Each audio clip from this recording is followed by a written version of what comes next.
Non? Ferme pas les portes? Okay. Bonjour à tous. On ne pensait pas avoir une si grosse salle et donc on est assez content de vous avoir ici si nombreux cet après-midi. Avec Stéphane, on a décidé de vous parler d'un sujet qui nous tient assez à cœur, qui est l'amélioration de la qualité et de la robustesse des applications Android. Et comme on est des développeurs Java à la base, on s'est dit qu'on allait utiliser ce qui est fourni dans le monde Java et essayer de l'utiliser sur le monde Android. Donc, comme vous pouvez le savoir, certainement, ceux qui font des projets mobiles, c'est des projets qui sont relativement courts en durée, qui durent 3, 4, 5, 6 mois, et sur lesquels on a généralement assez peu de temps pour faire du test, pour faire de la qualité. Néanmoins, c'est un sujet qui est assez important pour avoir des applications robustes sur le store, et donc c'est un sujet qu'on voulait vous présenter cet après-midi. Les slides sont en anglais. Mais vous inquiétez pas, les seuls mots que vous verrez en anglais, c'est MVN, Clean Install ou ce genre de choses. Donc vous ne devriez pas avoir trop de soucis. Donc voilà, on va vous présenter cette session avec Stéphane, Nicolas et moi-même. Donc on est consultant à Octo Technologies. Et on va se présenter tout de suite un peu plus en détail. Pour ma part, je suis architecte Java, J2E et depuis 3 ans maintenant, développeur Android également. Je fais pas mal de missions d'architecture, de développement, des audits d'applications. Et j'ai beaucoup travaillé sur tout ce qui était industrialisation des développements, la mise en place d'usines de développement, l'intégration continue, des formations autour de Maven, ce genre de choses. J'ai quelques petites activités sur GitHub. Alors pour ceux qui font un peu d'Android, vous connaissez peut-être Android HoloColors, qui est un petit outil assez pratique. Et puis un plugin Sonar dont on va vous parler dans la suite de la présentation qui permet d'avoir les violations lint dans le dashboard Sonar. Donc ça, on va y revenir un peu plus tard dans la présentation. Et puis je suis le co-inventeur, on va dire, de Appaloosa Store, qui est un store privé, un store d'entreprise qui vous permet de déployer des applications en interne à une entreprise. Je vais laisser la parole à Stéphane de se présenter. Bonjour, donc je m'appelle Stéphane Nicolas. J'ai quelques années d'expérience en Java, pour la plupart en programmation, architecture, beaucoup d'enseignement également. Et étant un fan d'open source et de Linux, de Java et maintenant d'Android, sur GitHub j'ai également quelques projets auxquels je participe, donc RoboSpice, une librairie de transfert asynchrone de données, on va dire, sur Android. Également le projet Quality Analysis Tools for Android, ce qu'on va vous présenter à l'instant dans la session. Et puis RoboDemo, donc encore d'autres petites librairies pour Android. Et donc plus récemment, je suis devenu un des contributeurs du plugin Android Maven pour essayer d'améliorer l'industrialisation de la plateforme Android. Donc on va commencer tout de suite à rentrer dans le vif du sujet. Donc on a commencé notre petite recherche par une sorte d'état des lieux, en fait, de revue de littérature, regarder un petit peu quelles étaient les technologies qui étaient disponibles en Java et qu'on pouvait utiliser sur Android pour améliorer la qualité des applications. Donc on en est arrivé à cette slide que vous pouvez voir ici. Donc on a essayé de regrouper les différents éléments en diverses catégories. En haut à gauche, vous avez tout ce qui est outils de test. Donc vous pouvez voir, il y a des cercles qui sont un peu moins coloriés que les autres. Donc ça veut dire que pour le moment, on ne les a pas encore intégrés. Tous les autres cercles qui sont plus coloriés ont été intégrés dans le projet qu'on va vous présenter juste après. Donc si on regarde ici pour ce qui est des outils de test véritablement, des technologies de test, on retrouve bien sûr JUnit avec les tests standards Android. Donc c'est tous les Activity Instrumentation Test Case, etc. Donc des tests qui s'exécutent sur une Dalvik, donc soit sur un émulateur, soit sur des terminaux, des devices. Robot électrique qui permet d'exécuter des tests sur une JVM de PC. Donc c'est beaucoup plus rapide, mais ça repose sur une implémentation à moitié moquée ou réimplémentation de la SDK Android, donc il peut y avoir aussi quelques biais à ce niveau-là. On a intégré également Robotium, donc qui est une extension des tests standards JUnit avec une emphase qui est mise sur la testabilité de la couche graphique. Donc Robotium fournit des outils qui permettent de tester si on peut cliquer sur un bouton, etc. Il y a un nouveau-né aussi qui a été proposé par Google dans la SDK 16 et qui s'est un petit peu amélioré dans la SDK 17, qui est UI Automator, donc qui vous permet de rédiger des scripts finalement en Android, en Java, des scénarios, des use cases nominaux qui vous permettent de tester votre application. Ce qui est pratique avec UI Automator, c'est qu'on peut même sortir de son application, y revenir, etc. Donc un très bon outil, mais qui est encore en développement, un petit peu jeune, encore un petit peu frêle. On a intégré aussi deux technologies de mock, donc Mockito qui est bien connu et EasyMock également.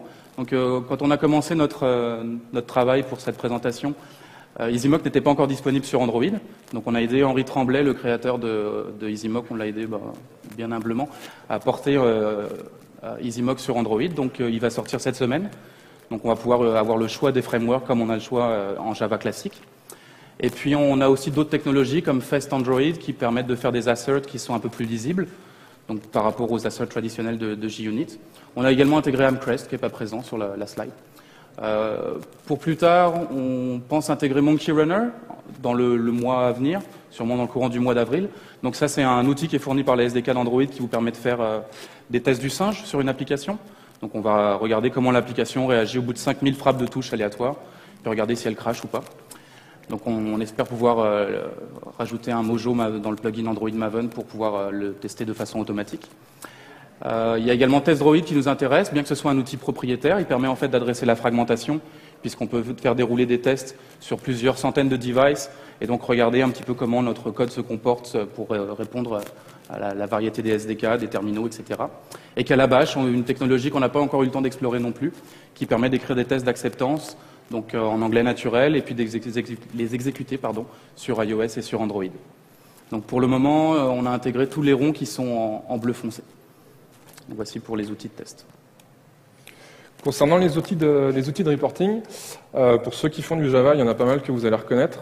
Findbugs, PMD, CheckStyle et Sonar, qui permet de centraliser tout le reporting de ces trois précédents outils. On a également intégré Lint, alors ça c'est pour ceux qui font du développement Android, donc qui fournit pas mal d'informations sur, au même titre que PMD, donc c'est des anomalies de code, des problèmes de performance, des problèmes dans les XML, les outils XML, ce genre de choses, des ressources inutilisées. Donc Lint qui s'améliore pas mal de SDK en SDK. Et puis Spoon, donc Spoon qui a la croisée du reporting et du test, qui permet d'exécuter des tests et d'avoir un reporting assez sexy avec des screenshots, ce genre de choses. On va en parler un peu plus tard.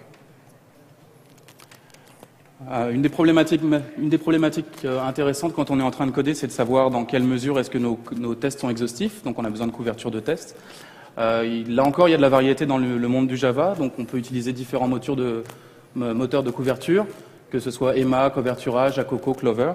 Il y en a quelques-uns qui étaient utilisables sur Android directement. En fait, pendant les dernières semaines, Jacoco est devenu complètement utilisable sur Android. Donc on va vous présenter une façon de l'utiliser en instrumentation offline. Vous allez voir qu'il y a un gros avantage à utiliser Jacoco. Et sinon, il y a Emma, son ancêtre, qui est encore la techno de prédilection pour Google, et Covertura.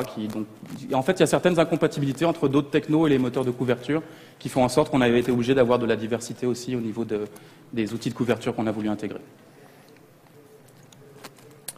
Au niveau des outils de build ou assimilés, donc c'est pareil, vous allez reconnaître les principaux noms. On a décidé d'intégrer Maven. Pourquoi Maven? Parce que c'est ce qui nous semble aujourd'hui le plus avancé comparé à Ant notamment. Ant qui est l'outil préconisé à la base par Google, mais qui fournit pas tout ce que fournit Maven, notamment au niveau de la gestion des dépendances, ce genre de choses. Et pourquoi pas Gradle? Parce que c'est quelque chose qui est en cours de développement par Google. Donc ils en sont à la version 0.3 actuellement. C'est amené à être l'outil de référence qui va remplacer Ant préconisé par Google, mais c'est encore pas complètement mûr. Donc pour le moment, on s'est basé sur du Maven. On va probablement essayer de travailler sur Gradle dans un avenir proche. Et puis Jenkins, forcément, qui permet d'exécuter les builds sur un moteur d'intégration continue. On n'a pas mis Travis, donc Travis qui est un peu également comme Jenkins, sur lequel on a commencé à travailler hier, et du coup qui n'apparaît pas dans les slides. Mais qui est bien pratique, notamment pour son intégration avec GitHub. Du point de vue des targets, donc dès qu'on est en train de se demander, de se poser la question des tests, il faut se demander bien sûr dans quel JVM est-ce qu'ils vont être exécutés. Donc on peut exécuter des tests sur un émulateur, on peut exécuter des tests sur des devices, donc tout ça c'est supporté par la configuration qu'on vous propose. Il existe d'autres alternatives, par exemple AndroVM, qui est un émulateur qui a été reprogrammé from scratch par Genimobile. Donc en fait les tests peuvent tourner sur AndroVM à l'heure actuelle dans le framework qu'on vous propose, disons le projet qu'on vous propose, mais on n'a pas encore d'intégration totale, notamment au niveau de Jenkins. En fait il manque un petit plugin qui permettrait de lancer une AndroVM au début d'un build, de la fermer proprement à la fin. Donc si c'était le cas, ou en tous les cas quand ce plugin sera développé, là on coloriera vraiment le cercle en rouge. Donc s'il y a des personnes intéressées à fournir une intégration Jenkins ou Travis AndroVM, n'hésitez pas à nous contacter, ça nous intéresse beaucoup. Et puis pour finir, il y a également Vogar, qui est une techno qu'on a eu le temps d'explorer un tout petit peu, qui permet a priori de faire exécuter rapidement du code sur une Dalvik VM, donc que ce soit sur une device ou une Dalvik à l'intérieur d'une JVM de PC. Donc ça aussi c'est quelque chose qu'on va regarder avec un peu plus d'attention dans les prochains mois. Donc on va vous présenter maintenant le projet véritablement qu'on a mis en place sur GitHub. Donc vous allez voir, c'est une configuration qui vous permet en fait d'intégrer toutes ces technologies-là. Donc vous avez ici son URL et son URL raccourci. Sur 2 secondes pour noter. Oui, je peux peut-être vous la laisser la noter, mais elle va revenir sur les dernières slides, donc on va plutôt avancer. Donc la première chose que vous allez avoir à faire, bien sûr, c'est d'avoir un setup qui soit fonctionnel pour faire de l'Android. Donc on vous laisse le choix de l'IDE. En fait, Jérôme adore IntelliJ et j'adore Eclipse, donc les configurations marchent pour ces deux IDE-là. Bien sûr, pour Eclipse, il vous faut le plugin ADT, il vous faut des SDK, donc on suggère la 8, qui est un peu le niveau minimum de programmation Android maintenant, la 17, qui est la dernière, et les SDK 11 et 14, qui sont deux milestones importantes, respectivement Honeycomb et Ice Cream Sandwich. Donc, ce qu'on vous suggère, c'est de faire tourner vos tests en fait sur des émulateurs. Donc, jusqu'à il y a peu de temps, quand on demandait sur Stack Overflow, par exemple, quelle était la solution la plus pratique pour lancer des tests sur Android, on répondait sans hésiter que c'était des devices. Donc, surtout si vous aviez une des dernières machines à la mode, un S3 ou quelque chose comme ça, ça avait bien la patate. Et en fait, maintenant, depuis qu'il y a les accélérateurs accélérés avec du code natif par Intel, bien, on a vraiment largement des meilleures performances avec ces émulateurs-là. Donc on vous suggère d'aller plutôt vers les émulateurs accélérés avec du HAX. Donc ça se met en place assez rapidement, même sur des Macs, ça va plutôt bien. Et c'est très très rapide, notamment pour ce qui est du transfert des APK. On arrive à exécuter des centaines de tests en moins d'une seconde, donc c'est des bonnes performances. Il vous faut également un Maven 3.03 ou supérieur. Donc pas en dessous parce qu'il y avait des petites régressions dans Maven 3 au début quant à l'ordre d'exécution des plugins. Il va vous falloir un Jenkins, même si, comme on vous le disait, on est en train de travailler sur l'intégration avec Travis CI. Et puis un plugin, un émulateur pour faire fonctionner Android, l'émulateur Android dans Jenkins. Donc à chaque début de build, on lance un émulateur, on exécute les tests dessus, la couverture aussi. Et ensuite, le build va refermer l'émulateur proprement, libérer toutes les ressources. Donc c'est très facile à installer. Voilà. Ça, c'est pour tout ce qui est build et développement. Si vous voulez mettre en place toute la partie reporting, donc vous avez un outil que vous connaissez probablement qui est Sonar. Sonar qui vient avec pas mal de plugins déjà intégrés, donc Cobertura, Findbugs, PMD, Checkstyle, donc qui sont intégrés directement à Sonar que vous avez sans faire rien de spécial. Ce qu'on a souhaité faire avec Stéphane, c'était fournir en plus quelque chose de particulier à Android, c'était l'intégration de lint. Et donc on a travaillé sur un plugin Sonar pour intégrer les violations lint dans Sonar. Donc c'est sur un GitHub pour le moment, vous avez l'adresse ici. Donc pour l'installer, c'est assez simple, on vous a mis les commandes ici. Ce que permet ce plugin, donc, c'est d'avoir toutes les violations lint rapportées dans le dashboard Sonar, au même titre que les violations PMD. Donc c'est relativement pratique, plutôt que de les avoir en plus de les avoir sur votre Eclipse ou votre build Maven, vous les avez incorporés dans un dashboard centralisé. Donc c'est un petit plugin, il n'est pas encore sur le Sonar central, il faut qu'on voit avec Freddy Mallet ou quelqu'un, je ne sais pas s'il est dans la salle, pour en discuter, pour l'intégrer. Et puis il y a peut-être encore un peu de travail dessus, mais c'est ouvert. Et puis le plugin Emma, qui lui-même n'est pas non plus intégré à Sonar, mais qui est disponible sur le site de Sonar central. Voilà. Donc une fois que vous avez mis en place ce setup, qui peut prendre quand même un petit peu de temps, surtout si vous n'avez pas Maven, etc. Mais disons qu'en 1 heure, grosso modo, c'est réglé si on a un petit peu des aptitudes en système, tout simplement. Donc une fois qu'on a fait ce setup-là, vous prenez l'URL de notre projet sur GitHub, vous la clonez, et puis donc ici on a fait une sorte de disclaimer en fait. Nous, ce qu'on avait l'intention de montrer avec ce projet, c'est comment est-ce qu'on fait pour configurer ces outils. Comment est-ce qu'on fait pour faire un setup qui fasse en sorte que tous ces outils vont fonctionner de façon harmonieuse, correcte, sans bug, etc. Mais notre idée, c'était pas de faire un projet de bootstrap ou un archétype Maven. Donc on aimerait bien évoluer vers ça à terme.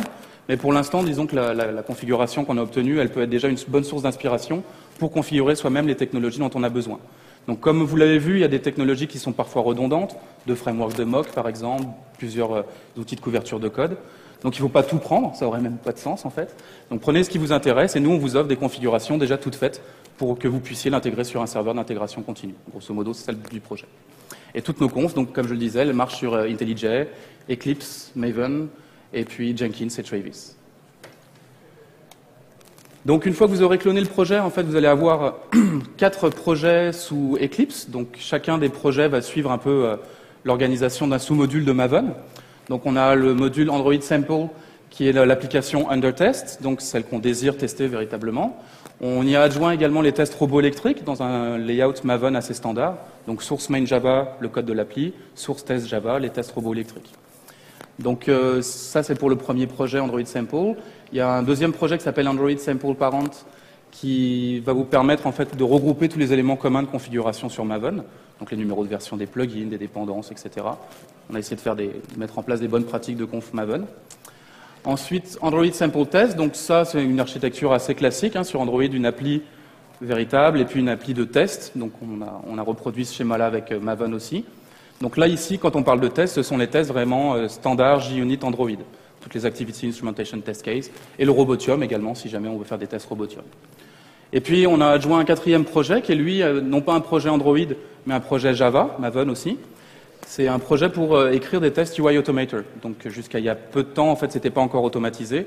On a pas mal travaillé. Maintenant, en fait, on arrive à une automatisation parfaite de l'exécution des tests UI Automator. On va revenir là-dessus. Alors, tout à l'heure, Stéphane parlait de différentes incompatibilités au niveau des outils de couverture, ou ce genre de choses.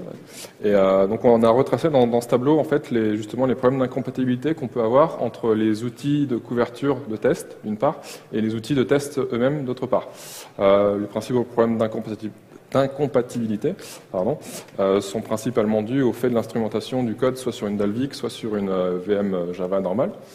Donc, ce qu'on peut constater dans ce tableau, c'est l'utilisation de différents profils pour pallier à ces problèmes d'incompatibilité. Et je pense notamment au profil EMA et Cobertura. Donc, le profil EMA est compatible avec les tests de type JUnit et Robotium. Robotium qui est une extension des tests JUnit Android. Et Cobertura, lui, le profil Cobertura permet d'avoir la couverture des tests sur des tests robots électriques. Ce qui est important de remarquer, c'est qu'on a toute la partie analyse de qualité du code qui est disponible pour tous les profils. Donc ça, c'est plutôt un bon point. On n'a pas d'incompatibilité à ce niveau-là. Sonar, presque à tous les niveaux également. On pourrait l'avoir à d'autres endroits, mais ça peut ne pas être pertinent de l'avoir, par exemple, pour le profil standard. On va y revenir après. Et puis, le dernier qu'on a mis en place, c'est le profil Jacoco, qui, lui, par contre, permet d'avoir la couverture à la fois sur les tests JUnit et Robotium, et à la fois sur Robo électrique. Et à terme, on aimerait bien utiliser un seul profil qui soit capable de tout faire. Mais il y a encore du travail sur les différents outils.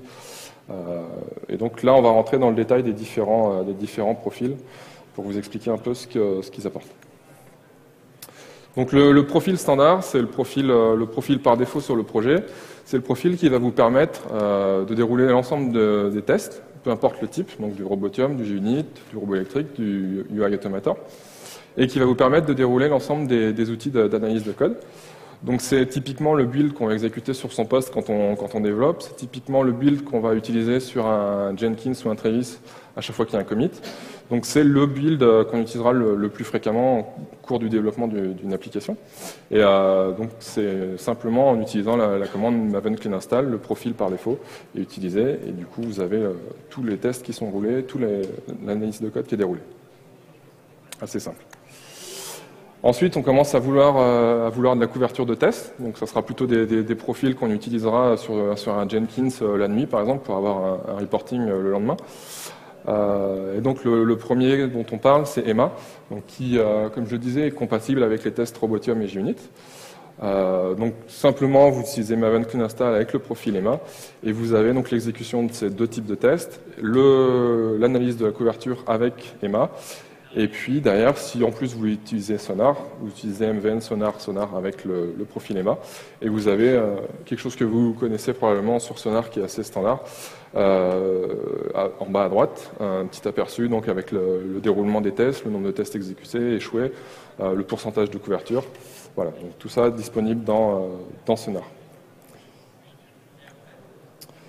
Ensuite, si vous souhaitez avoir la couverture des tests roboélectriques, donc incompatible avec EMA, on utilisera le profil Cobertura.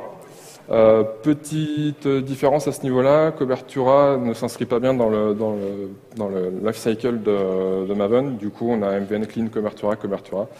Et de la même manière que le profil d'avant, on peut avoir du coup l'exécution des tests et la couverture des tests roboélectriques.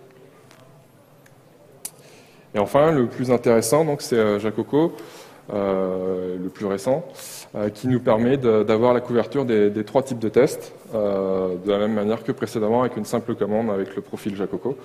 Et comme vous pouvez le voir, au niveau de Sonar, on se retrouve avec les 2 types de tests, des tests unitaires, qui correspondent aux tests roboélectriques, et des tests d'intégration plutôt, qui correspondent aux tests JUnit Android et Robotium. Donc là, à ce niveau-là, il y a un petit peu de travail à faire côté Sonar, et c'est encore une des raisons pour lesquelles il faudra qu'on discute avec les équipes Sonar pour avoir quelque chose d'un peu plus cohérent au niveau Android, pour lesquels il y a des small tests, des big tests, etc. Et enfin, il y a beaucoup de tests différents, et donc il faudrait qu'on arrive à uniformiser le vocabulaire sur Sonar pour que ça soit un peu plus lisible pour des développeurs Android. Et un point intéressant, c'est que vous avez l'overall coverage, donc qui mutualise, qui fait la somme des différents coverages. On a également un profil UI Automator, donc qui permet de faire jouer les tests UI Automator. En fait, ce profil-là, il est quand même assez intéressant techniquement. Je ne sais pas si vous avez eu l'occasion de regarder la documentation du UI Automator, mais pour faire exécuter les tests, c'est quand même assez compliqué. Il faut les compiler, bon, bien sûr avec Java, que c'est rien de très nouveau. Ensuite, il faut les dexer. Il faut shooter le dex à l'intérieur du cache de la Dalvik, et ensuite, il faut l'exécuter avec une commande de shell qu'on envoie sur le terminal. Ça fait pas mal d'étapes à faire, donc on s'est dit que ce serait une bonne cible d'automatisation. Donc maintenant, pour jouer des tests UI Automator, il vous suffit de faire Maven clean install -p UI Automator, et puis on peut envoyer les résultats dans Sonar. Donc on obtient le nombre de tests qui ont été joués, le temps que ça a mis. Donc vous voyez, 123 heures, c'est tout à fait raisonnable. En fait, il y a des petits bugs et des fois avec Sonar, on ne sait pas trop d'où ça vient, ces temps-là. Et ensuite, on a le pourcentage d'échecs, de succès. Donc là, c'est assez révélateur, parce que comme je vous le disais tout à l'heure, la techno est assez frêle. Et dès qu'on parle de tests black box testing, en fait, il y a quand même une certaine instabilité de la couche graphique lorsqu'elle est testée. Donc les tests ont plus souvent tendance à péter que dans un test unitaire normal. Donc il y a encore des améliorations à apporter du point de vue de l'outil UI Automator, mais il est quand même déjà assez intéressant. On n'a pas cherché à obtenir de code coverage, parce que pour nous, ce qui est intéressant dans le black box testing, c'est de tester des scénarios, des use cases nominaux, et pas de chercher une certaine exhaustivité, comme on le ferait avec des tests unitaires. Donc on ne s'est pas attardé à cette cible de couverture. Le dernier profil qu'on vous propose, c'est Spoon. Donc Spoon, c'est un outil qui a été publié par SquareUp il y a environ 2 mois, qui permet lui aussi d'adresser la fragmentation, donc localement, donc c'est-à-dire que vous allez avoir un ensemble de devices connectés à un hub USB ou des émulateurs qui peuvent être disponibles par le réseau également. Et donc vous allez pouvoir faire tourner des tests sur toute une série de devices en même temps. Lorsque l'exécution sera terminée, vous aurez un rapport de test comme en bas à droite, donc en HTML, assez bien fait, où on peut voir des screenshots aussi qui auront été pris durant l'exécution des différents tests. Un rapport de test par device, voir la tête de l'interface lors de l'exécution, donc assez pratique. Et encore une fois, donc pour l'installer, il suffit de faire, pour lancer les tests, il vous suffit de faire un Maven clean install -pspoon et d'ouvrir le rapport dans un browser HTML. Donc on a essayé de faire en sorte que tous ces outils soient très simples à utiliser. Donc au final, notre idée, c'était vraiment de faire en sorte que la communauté Android puisse bénéficier de l'expérience Java. On pense qu'on a fait un petit pas dans cette direction quand même, qu'il est plus facile maintenant de tester nos applications et donc de construire des applications un peu plus robustes. Étant donné qu'il n'y a pas de validation sur le store de Google, comparé à l'iOS, il y a souvent, disons, un certain déficit de qualité qui est reproché par les utilisateurs. Donc on pense qu'en équipant les devs, en les outillant, ça peut avoir un certain intérêt pour la plateforme. Encore une fois, choisissez la technologie qui vous intéresse. Donc on n'a pas fait ça pour qu'on se mette à utiliser toutes ces formes de tests dans un projet. Prenez seulement ce qui remplit un besoin chez vous. Et puis, on a donc mis tout ça en open source sur GitHub, aussi bien le plugin Sonar Android Lint qui a été développé par Jérôme que le projet lui-même qui combine toutes ces technologies-là.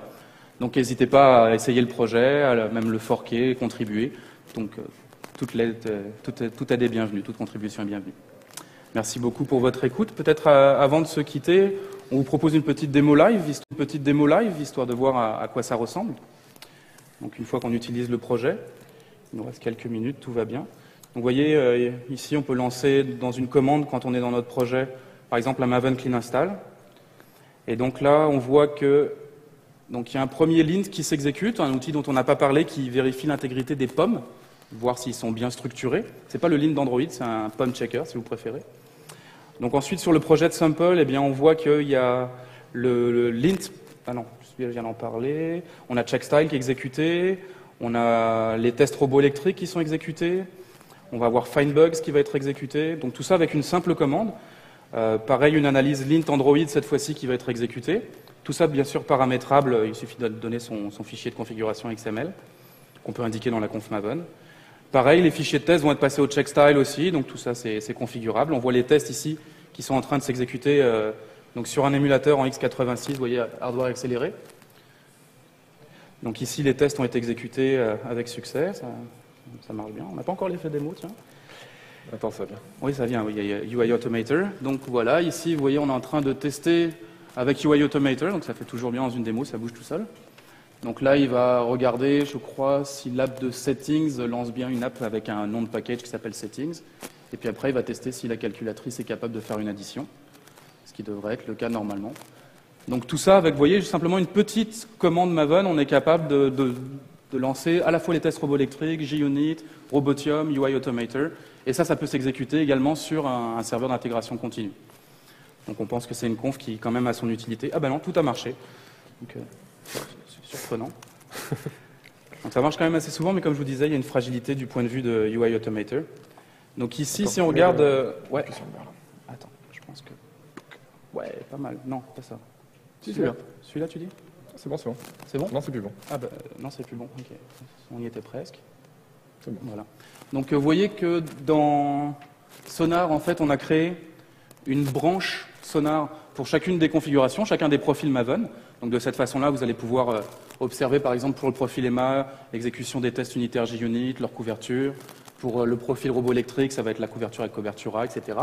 Et puis donc le profil dont on vous parlait, qui est assez novateur, Jacoco. Grâce à des bons efforts de l'équipe de développement de Jacoco, maintenant il est complètement utilisable offline, en fait, avec une instrumentation offline sur Android.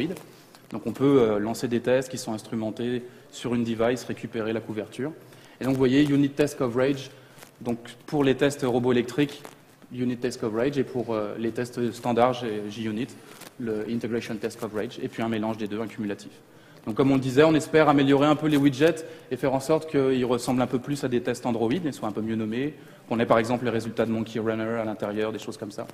Donc s'il y a des gens qui sont intéressés à nous aider à mettre en place ces évolutions, ben, on les accueille avec enthousiasme. Voilà. Donc ça fait un petit peu le tour de ce qu'on voulait vous présenter. Ouais, pas mal le tour même. Ouais, pas mal le tour même. Est-ce qu'il y a des questions ou des commentaires ?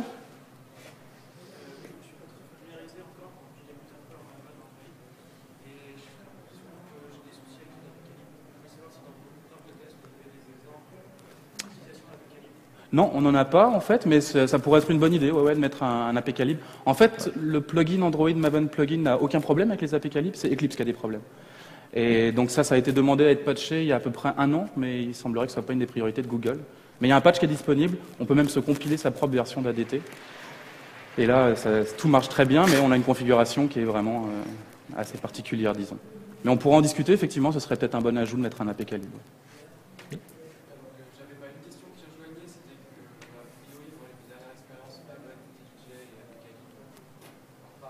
Okay. Si ça marche, c'est galère. Et la deuxième question, c'est est-ce que vous connaissez des outils de mesure de perte dans le temps, en fait, se rendre compte à un moment, tiens, on a fait un changement et on s'est aperçu que le truc sur les devices, ça rend plus lentement. Non, c'est vrai qu'on n'a pas du tout d'aspect temporel. Niveau perf. Ouais, il y a quelque chose qu'on utilise assez souvent en Java, là, le nom m'échappe pour mesurer ça, mais donc non, on n'a pas encore d'outils qui vont dans cette direction-là. Ouais. Effectivement. Mais c'est vrai que j'ai quand même l'impression que sur Android, ce serait peut-être un peu plus dur, dans la mesure où il y a aussi beaucoup de temps de transfert de données entre la device, l'émulateur. Enfin bon, il y aurait peut-être des choses à creuser, effectivement, mais pour l'instant, je crois que ça ne reflète pas l'état de l'art encore. D'autres questions? Oui. Qu'est-ce qu'on a fait avec Jenkins? En fait, toute la conf qu'on vous a présentée, tous les outils, ils peuvent être utilisés dans Jenkins. Donc chacun des profils, chacune des lignes de commande, elle fonctionne dans Jenkins, elle vous sort un rapport qui va être envoyé vers Sonar si vous voulez. Oui, on peut lancer un émulateur à l'intérieur de Jenkins, il n'y a pas de souci. Oui, oui. Il y a un petit plugin qu'il suffit d'installer qui est très facile à installer. Oui, une dernière question, je crois. Sans parler du plugin Maven Android plugin, mais vraiment d'intégration Maven et Android, les artefacts Android pour Maven. Oui. Vous avez bossé dessus ou c'est toujours freestyle?